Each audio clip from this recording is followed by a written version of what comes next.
Well students, आप लोगों का सरफेस केमिस्ट्री में पुनः एक बार वेलकम किया जाता है।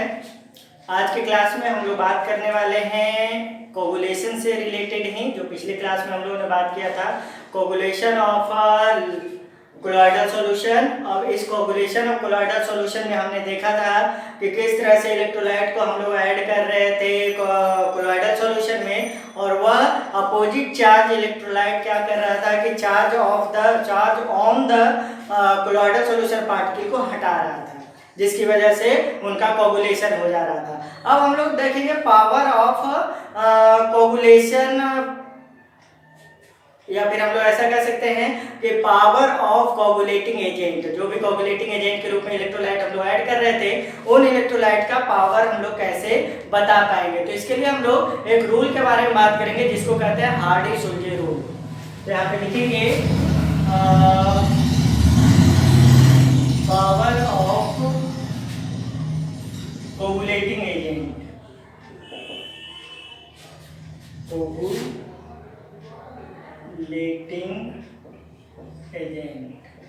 कोगुलेटिंग एजेंट के पावर के बारे में बात करेंगे, और उसमें हम लोग क्या यहाँ बात कर लेंगे हार्डी-सुलजे रूल। हार्डी-सुलजे रूल के बारे में हम लोगों को बात करना है कि पावर क्या होता है कोगुलेटिंग एजेंट का। तो कुछ यहाँ पे ध्यान दीजिए आप लोग कि मान लिया जाए आपके पास दो सॉल्यूशन है, दो कोलॉइडल सॉल्यूशन है।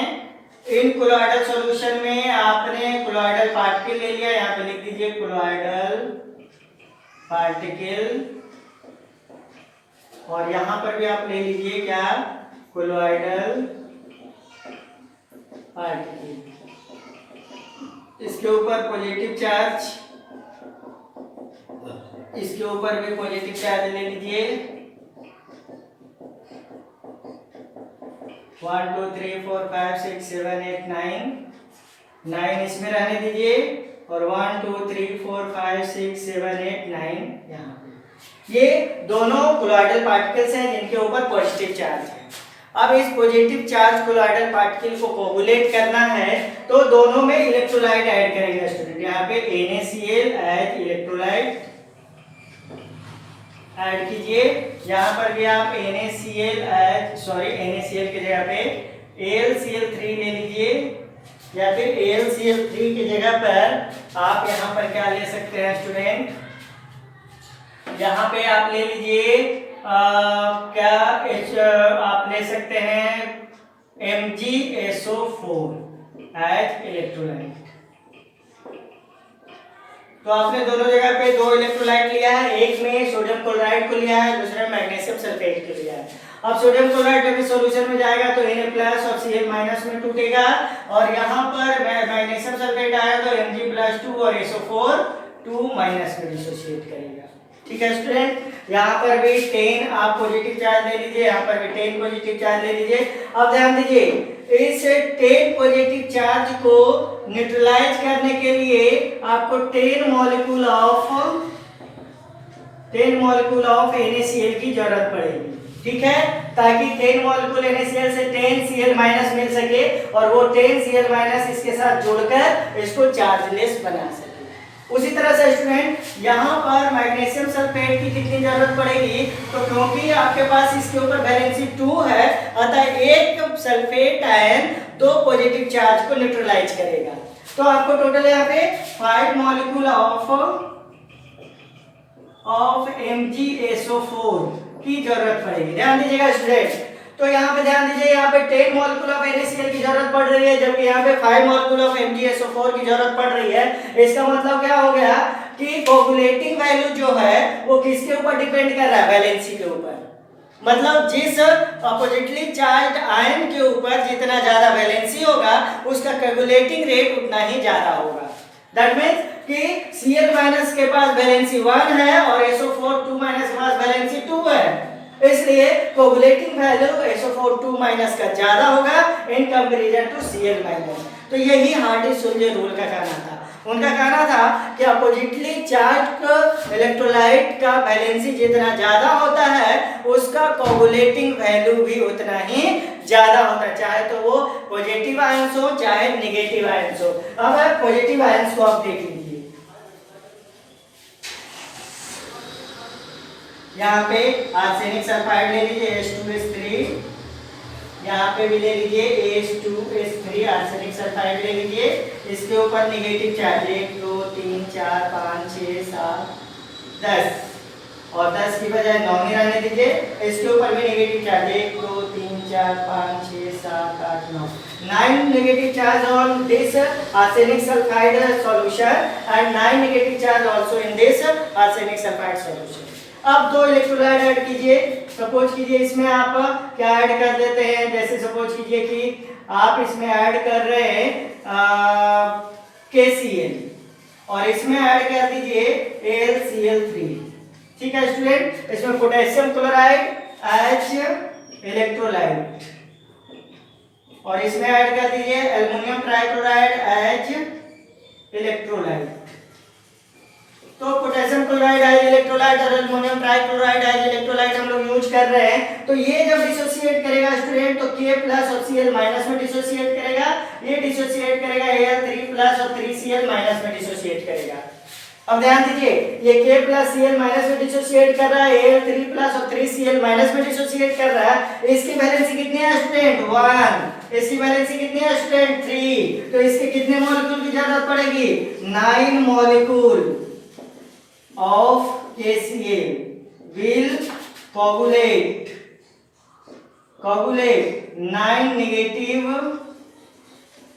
charge on H2S3, यानी कि 9 नेगेटिव चार्ज अगर प्रेजेंट है H2S3 पर आर्सेनिक सल्फाइड पे, तो उसको न्यूट्रलाइज करने के लिए आपको 9 पोटेशियम क्लोराइड की जरूरत पड़ रही है। जबकि स्टूडेंट यहाँ पे ध्यान दीजिए 9 नेगेटिव चार्ज को न्यूट्रलाइज करने के लिए AlCl3 की मात्र 3 मॉलिक्यूल की जरूरत है, क्योंकि 1 molecule of Al3 plus 3 valency होने की वजह से ये 3 नेगेटिव चार्ज को न्यूट्रलाइज करेगा। तो 9 नेगेटिव चार्ज को न्यूट्रलाइज करने के लिए ओनली 3 मॉलिक्यूल की जरूरत पड़ेगी। तो अतः यहाँ पे हम लोग लिखेंगे only 3 molecules of AlCl3 are required for coagulation of और coagulation की जगह पे for neutralization of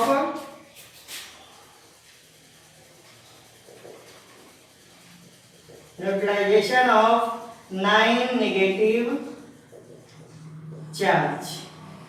तो देखिए स्टूडेंट, यहाँ पे पोटेशियम क्लोराइड के 9 मॉलिक्यूल की जरूरत है, यहाँ पे एल्युमिनियम क्लोराइड के 3 मॉलिक्यूल की जरूरत है। दैट मींस क्या हो गया कि जिसके पास वैलेंसी जितनी ज्यादा होगी, चाहे तो वो पॉजिटिव आयंस की बात करें चाहे तो नेगेटिव आयंस की, उसका कोगुलेटिंग वैल्यू भी उतना ही ज्यादा होगा। यही बात कहना था किसका, हार्डी-सुलजे रूल का। तो चलिए यहाँ पे लिखते हैं, according to this rule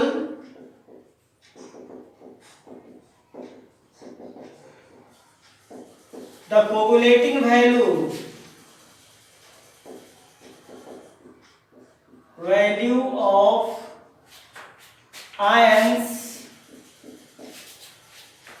are depends on valency of the ions। और यहां पे आप लिख सकते हैं more valency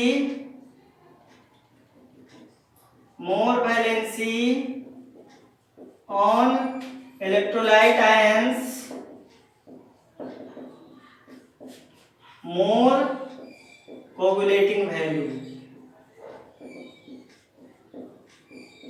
तो मोर वैलेंसी से क्या हो गया, ज्यादा कोगुलेटिंग वैल्यू हो गया। इसको ध्यान रखना है आपको, और यही क्या है आपका हार्डी-सुलजे रूल है।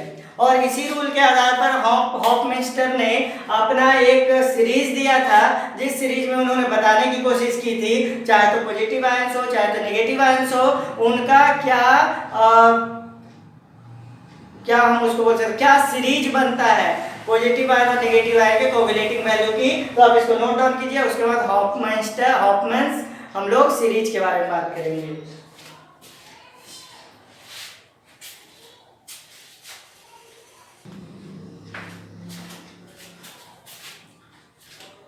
तो चलिए स्टूडेंट, अब हम लोग बात कर लेते हैं हॉफमैन्स्टर सीरीज के बारे में। और ये सीरीज क्या है, इन्होंने according to coagulating value ions को अरेंज किया था एक सीरीज में। उसी को हम लोग क्या कहते हैं, हॉफमैन्स्टर सीरीज कहते हैं। यहाँ पे लिखते हैं कि Hofmeister arrange the ions on according to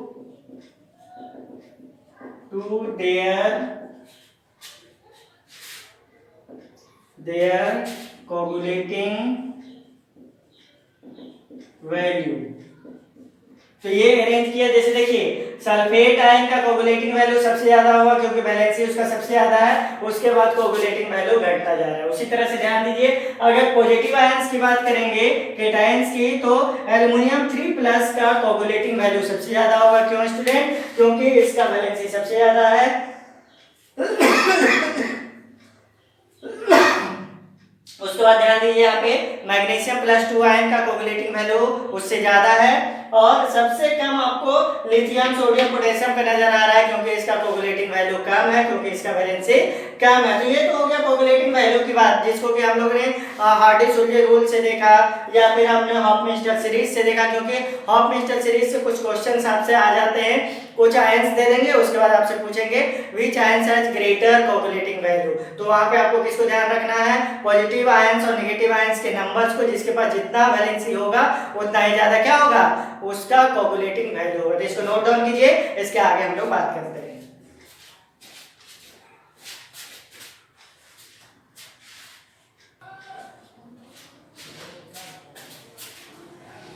तो चलिए स्टूडेंट, अब हम लोग बात कर लेते हैं कोगुलेशन वैल्यू के बारे में। कोगुलेटिंग वैल्यू क्या होता है, तो एक बात ध्यान रखिएगा कि कोगुलेटिंग एजेंट की मात्रा जितना कम यूज किया जाए कोगुलेशन के लिए, उसका कोगुलेटिंग वैल्यू उतना ही ज्यादा होता है। जैसे उदाहरण के तौर पे आप देखिए कि मान लीजिए हम दो सॉल्यूशन ले रहे हैं और इस सॉल्यूशन में सपोज कीजिए कि दोनों में हम लोग क्या ले रहे हैं, FeOH होल थ्राइस। यहाँ भी FeOH होल थ्राइस। देखिए फेरिक हाइड्रोक्साइड का 2 कोलोइडल सॉल्यूशन है और इसके ऊपर क्या होता है, पॉजिटिव चार्ज होता है।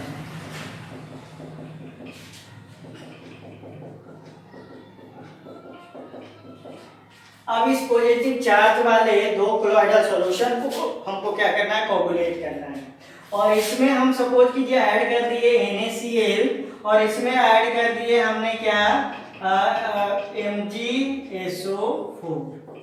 अब ध्यान दीजिए, इसको कोगुलेट करने के लिए हमको यहाँ पर कितना 10 मॉलिक्यूल्स NaCl की जरूरत पड़ रही है और यहाँ पे इसको कोगुलेट करने के लिए ओनली 5 मॉलिक्यूल्स किसकी, MgSO4 की जरूरत पड़ रही है। तो बताइए कोगुलेटिंग वैल्यू किसका ज्यादा है, किसको ज्यादा कंसंट्रेशन में यूज करने का जरूरत पड़ रहा है, तो NaCl को ज्यादा यूज करने का जरूरत पड़ रहा है और MgSO4 को कम यूज करने का जरूरत पड़ रहा है। दैट मींस क्या हो गया स्टूडेंट कि इसके कम कंसंट्रेशन से इसको आसानी से कोगुलेट किया जा सकता है, जबकि सोडियम क्लोराइड का ज्यादा कंसंट्रेशन लेना पड़ेगा फेरिक हाइड्रोक्साइड के सॉल्यूशन को कोगुलेट करने के लिए। इसका मतलब क्या हो गया स्टूडेंट कि जो कोगुलेटिंग एजेंट का मिनिमम कंसंट्रेशन जो कि कोलोइडल सॉल्यूशन को कोगुलेट कर सकता है, वही उसका क्या कहलाया जाएगा, कोगुलेटिंग वैल्यू कहलाया जाएगा। मतलब कि कम से कम कंसंट्रेशन अगर ज्यादा कोगुलेशन करता है तो उसका कोगुलेटिंग वैल्यू ज्यादा है।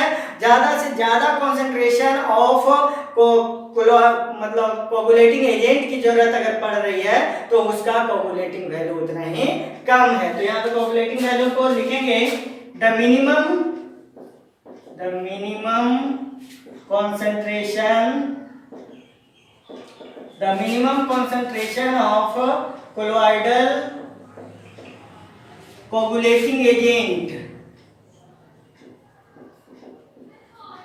agent required for the coagulation required for the coagulation of colloidal solution are called coagulating value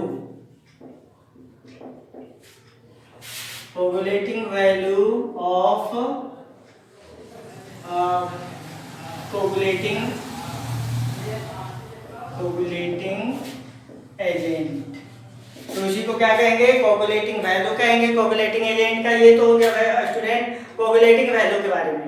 अब इसके आगे हम लोगों को बात करनी है कि लायोफिलिक कोलॉइडल सॉल्यूशन को हम लोग कोगुलेट कैसे कर सकते हैं। आपको पता है कि लायोफिलिक कोलॉइडल सॉल्यूशन जो होता है वह काफी स्टेबल इन नेचर होता है। तो stable in nature colloidal solution को कोगुलेट करने के लिए कुछ प्रोसेस को अप्लाई करना होता है।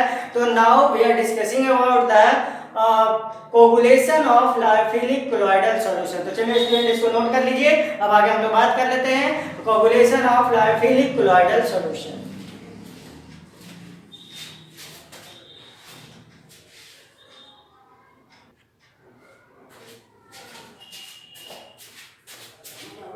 तो चलिए स्टूडेंट अब हम लोग बात कर लेते हैं coagulation of lyophilic colloidal solution. देखिए आपको पहले से ही बताया गया है कि लायोफिलिक कोलॉइडल सॉल्यूशन जो होते हैं वो काफ़ी स्टेबल इन नेचर होते हैं।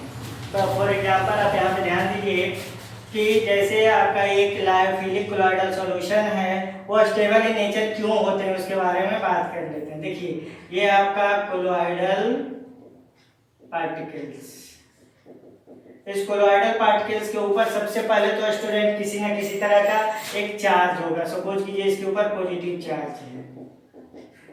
तो आपको पहले से पता है कि कोलॉइडल पार्टिकल्स के ऊपर एक चार्ज होता है जिसकी वजह से ये काफी स्टेबल इन नेचर होता है। उसके अलावा स्टूडेंट अगर लायोफिलिक तो आपको नाम से पता चल रहा है कि ये लिक्विड लविंग होगा और लिक्विड लविंग होने की वजह से स्टूडेंट लायोफिलिक कोलॉइडल सॉल्यूशन के जो पार्टिकल्स होते हैं उन पार्टिकल्स के ऊपर वाटर का एक लेयर बन जाता है। तो चलिए स्टूडेंट क्या करते हैं, यहाँ पर एक वाटर का लेयर बनाते हैं।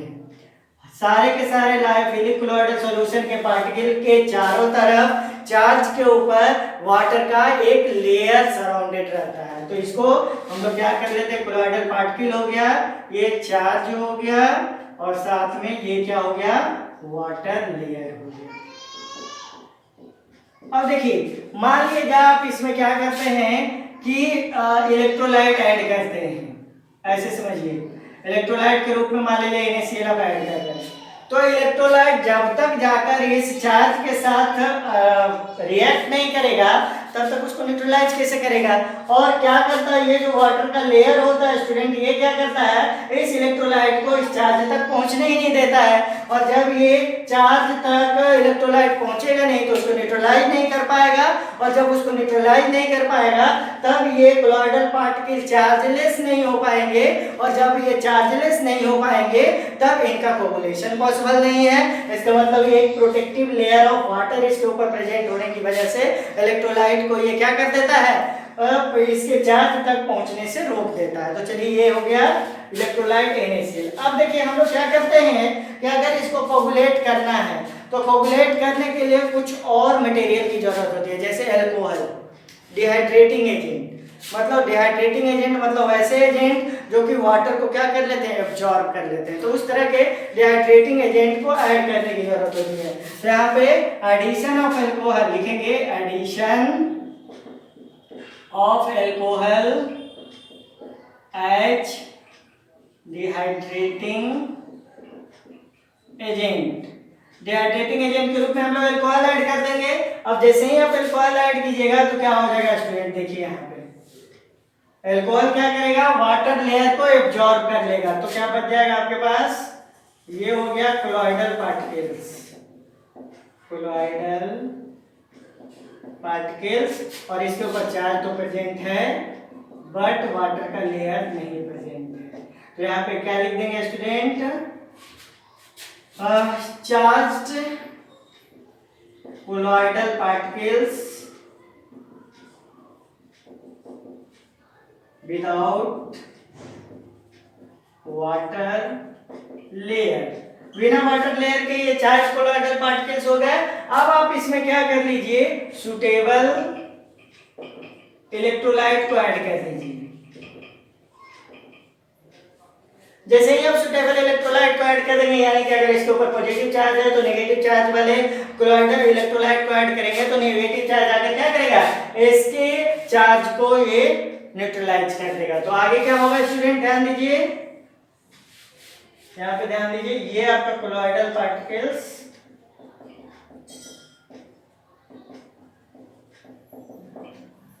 ये हो गया कोलॉइडल पार्टिकल्स, और इस कोलॉइडल पार्टिकल्स के ऊपर अब चार्ज भी नहीं है तो यहाँ पे लिखेंगे waterless, chargeless, waterless chargeless colloidal particles. तो क्या हो गया student, waterless chargeless colloidal particles हो गया। अब ये कोलॉइडल पार्टिकल्स क्या हो जाएगा स्टूडेंट, कोगुलेट कर जाएगा। एक कोलॉइडल पार्टिकल ऐसे इस तरह से कोलॉइडल पार्टिकल्स आपस में, यहाँ पे लिख दीजिएगा कोलॉइडल पार्टिकल्स गेट कोगुलेटेड। तो ये हो गया कोगुलेशन। तो यहाँ पे लिखेंगे student, for the coagulation of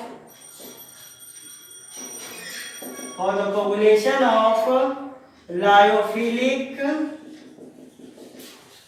colloidal particles,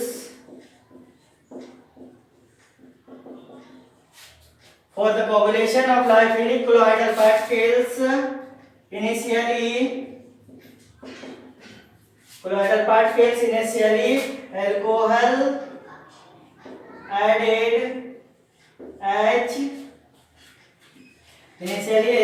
added as dehydrating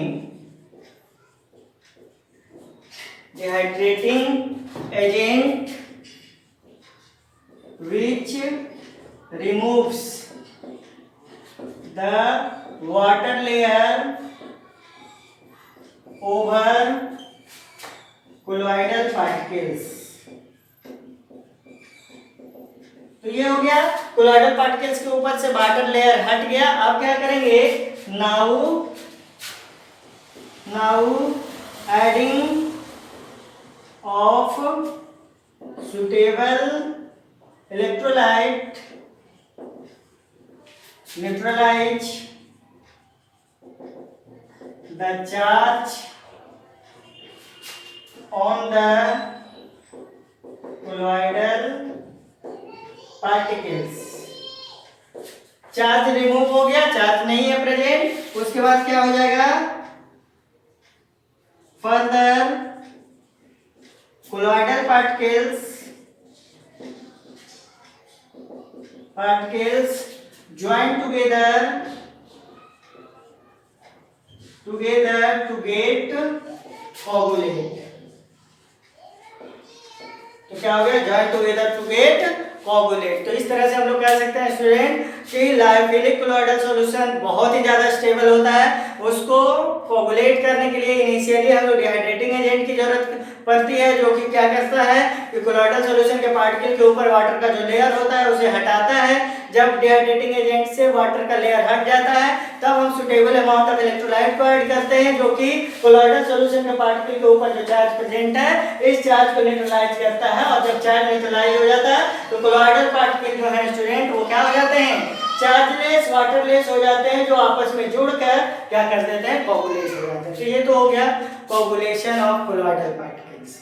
अब इसके बाद हम लोग बात करेंगे प्रोटेक्शन ऑफ कोलॉइडल पार्टिकल्स। मतलब कोलॉइडल सॉल्यूशन, कोई हमारा कोलॉइडल सॉल्यूशन है उसको कोगुलेट होने से हम कैसे बचा सकते हैं। तो अब हम बात करेंगे कोगुलेशन ऑफ कोलॉइडल पार्टिकल्स के बारे में। तो यहाँ तक आप लोग नोट कीजिए स्टूडेंट, आगे हम लोग डिस्कस करते हैं protection of colloidal particle from coagulation.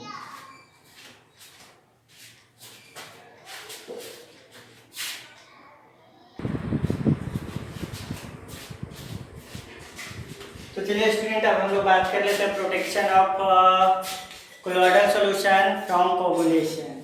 तो अब यहाँ पे हेडिंग लिखेंगे प्रोटेक्शन ऑफ कोलॉइडल सॉल्यूशन,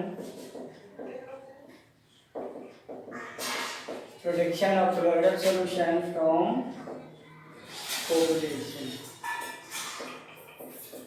इसको आप कुछ इस प्रकार समझ सकते हैं स्टूडेंट कि जैसे देखिए आपके पास एक कोलॉइडल सॉल्यूशन है, मान लिया जाए गोल्ड का एक कोलॉइडल सॉल्यूशन है और गोल्ड कोलॉइडल सॉल्यूशन के ऊपर क्या है, नेगेटिव चार्ज। गोल्ड का कोलॉइडल सॉल्यूशन है, उसके ऊपर नेगेटिव चार्ज है। इसको कोगुलेट करने के लिए आप NaCl डाल दीजिए। NaCl जैसे ही डालेंगे तो ये Na+ और Cl- में टूटेगा, ये Na+ आएगा, इसको चार्जलेस बनाएगा और गोल्ड पार्टिकल क्या हो जाएंगे, कोगुलेट कर देंगे। ये तो सिंपल सा कोगुलेशन का प्रोसेस पढ़ा आप लोगों ने। अब इसमें प्रोटेक्शन ऐड कीजिए आप, प्रोटेक्टिव क्लोराइड, प्रोटेक्टिव क्लोराइड। और प्रोटेक्टिव क्लोराइड के रूप में आप क्या ले सकते हैं, लायोफिलिक क्लोराइड। लायोफिलिक क्लोराइड को ही प्रोटेक्टिव क्लोराइड के रूप में यूज किया जा सकता है। जैसे आपका स्टार्च है, सेलुलोज है, जिलेटिन है और ग्लू है, ये सारे क्या हैं, ये प्रोटेक्टिव क्लोराइड की तरह वर्क करेंगे। ये क्या है, लायोफिलिक क्लोराइड है। अब ये लायोफिलिक क्लोराइड के रूप में आप क्या कर दीजिए, यहाँ पे जिलेटिन को ऐड कर दीजिए। ठीक है स्टूडेंट, पहले तो NaCl डालने पे ये कोगुलेट कर जा रहा था, इसको NaCl डालने से पहले आप क्या कर दीजिए, जिलेटिन को डाल दीजिए। जैसे ही आप जिलेटिन डालेगा स्टूडेंट, यहाँ पे एक लेयर का फॉर्मेशन हो जाएगा। किसका लेयर का फॉर्मेशन हो जाएगा, जिलेटिन का लेयर, लेयर ऑफ जिलेटिन। यहाँ पे लिखेंगे layer of gelatin over gold particles. अब जैसे ही ये लेयर ऑफ जिलेटिन इसमें ऐड और इस पे बन जाएगा स्टूडेंट, जब आप अब यहाँ पे इलेक्ट्रोलाइट ऐड कर रहे हैं तो इलेक्ट्रोलाइट डालने पे क्या होगा, Na+Cl- जब ये यहाँ पे आएगा तो रुक जाएगा। क्यों रुक जाएगा, क्योंकि जिलेटिन Na+ को negative charge of colloidal particles के ऊपर जाने ही नहीं देगा और जब इसको जाने ही नहीं देगा तो ये इसको चार्जलेस नहीं कर पाएगा। इसका मतलब क्या हुआ कि ये लायोफिलिक क्लोराइड यहाँ पे प्रोटेक्टिव क्लोराइड की तरह वर्क कर रहा है, जो NaCl के Na+ को इस नेगेटिव चार्ज के पास नहीं जाने दे रहा है, जिसके कारण इसका क्या हो रहा है, कोगुलेशन नहीं हो रहा है। तो यहाँ पे प्रोटेक्टिव क्लोराइड के रूप में कौन वर्क कर रहा है, तो प्रोटेक्टिव क्लोराइड के रूप में लायोफिलिक क्लोराइड यहाँ पे वर्क कर रहा है। तो यहाँ पे हम लोग लिखेंगे स्टूडेंट कि some amount of lyophilic chloride when acts in the colloidal solution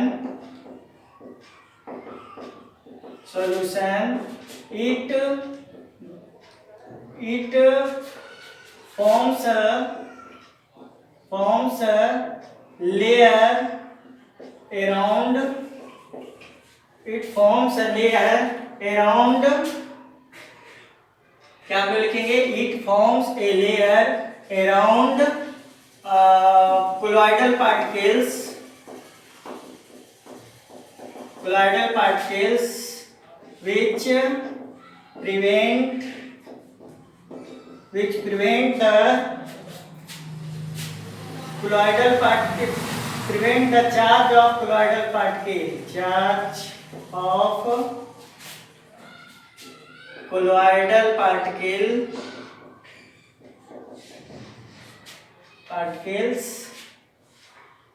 which prevent the charge of colloidal particles from opposite charge of electrolyte. So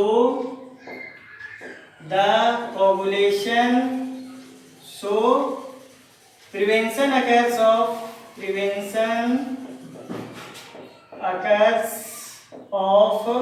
coagulation of colloidal particles. So क्या लिख सकते हैं, lyophilic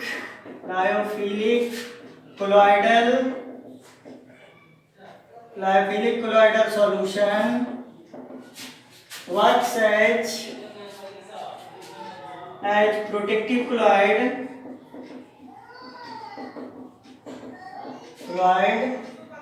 in the lyophobic colloidal solution।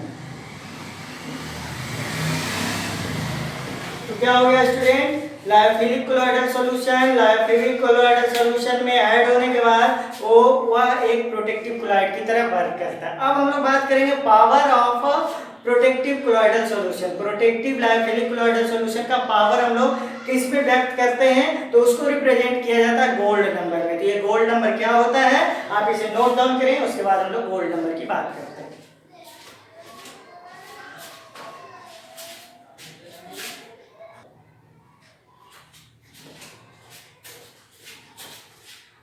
तो चलिए student, अब आगे हम लोग बात कर लेते हैं गोल्ड नंबर के बारे में। Power of protective colloidal solution को कैसे हम लोग रिप्रेजेंट करते हैं उसके बारे में बात करेंगे। तो ध्यान दीजिए स्टूडेंट, आपके पास एक 10 ml स्टैंडर्ड गोल्ड सोल है, यानी कि ये 10 ml स्टैंडर्ड क्या है स्टूडेंट, गोल्ड सोल है।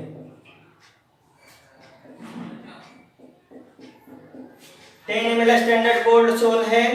अब इस 10 ml स्टैंडर्ड गोल्ड सोल को कोगुलेट करने के लिए आपको जरूरत पड़ती है किसकी, तो for coagulation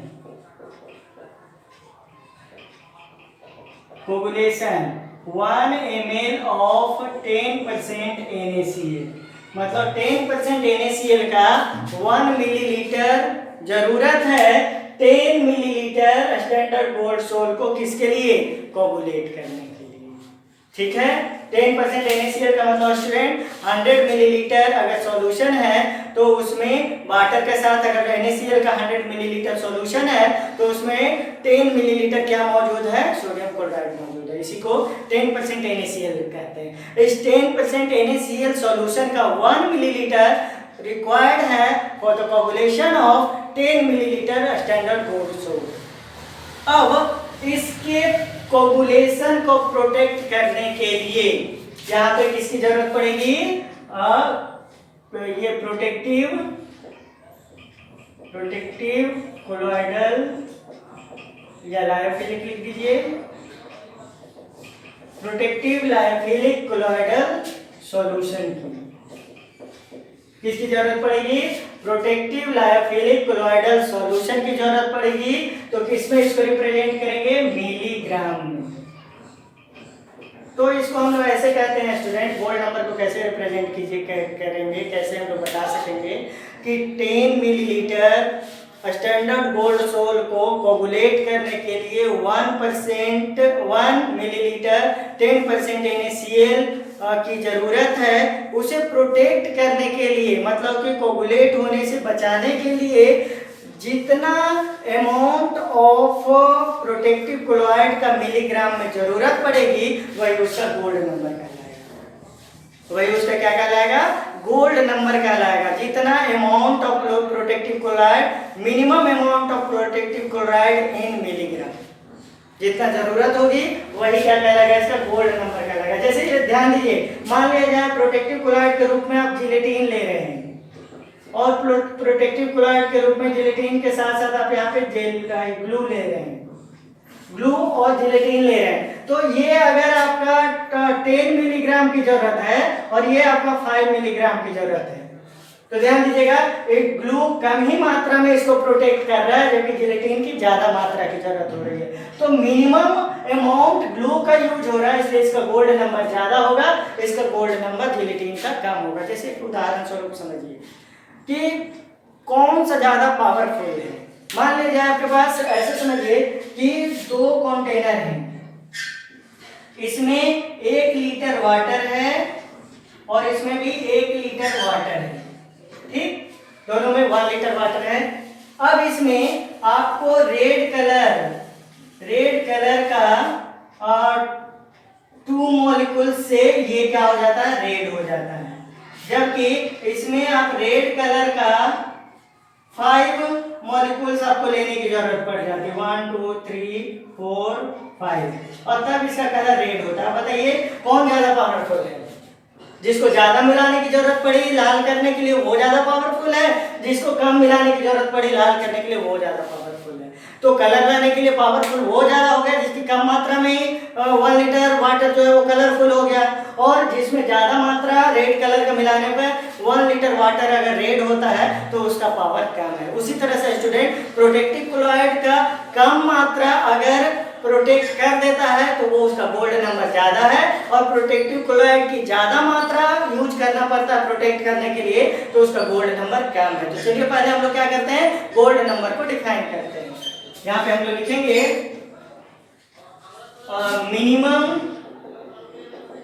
minimum amount of protective lyophilic colloidal solution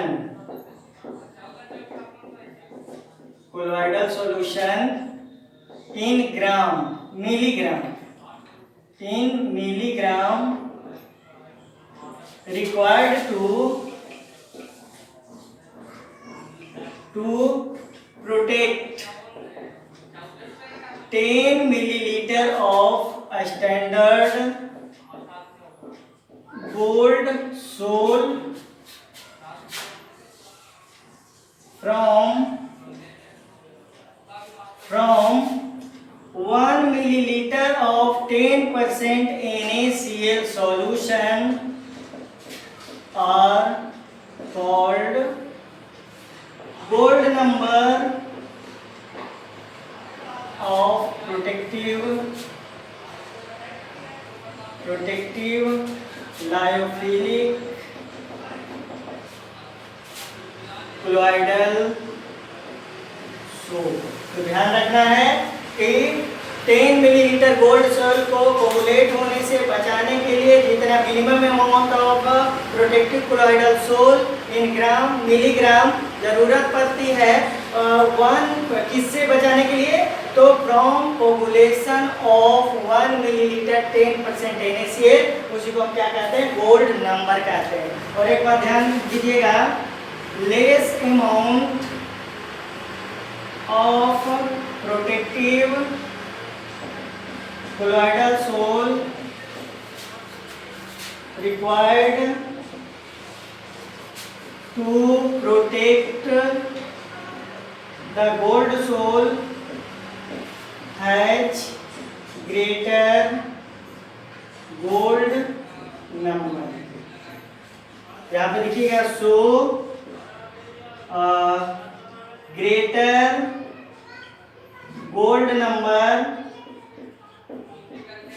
has greater capacity to protect the colloidal solution।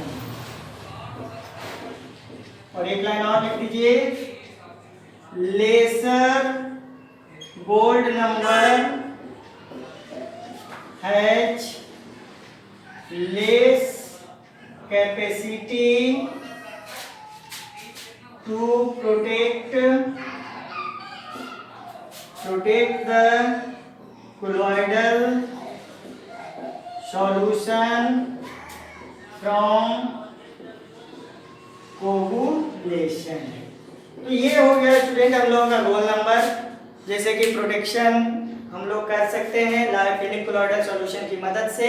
तो आप इसको नोट कीजिए, और नोट करने के बाद आप इसको अच्छे से समझने की कोशिश कीजिए, इसको पढ़ने की कोशिश कीजिए। अगर आपको किसी तरह की कोई परेशानी होती है समझने में तो आप कमेंट कर सकते हैं, उसको हम रिप्लाई करेंगे, आपको अच्छे से समझाने की कोशिश करेंगे।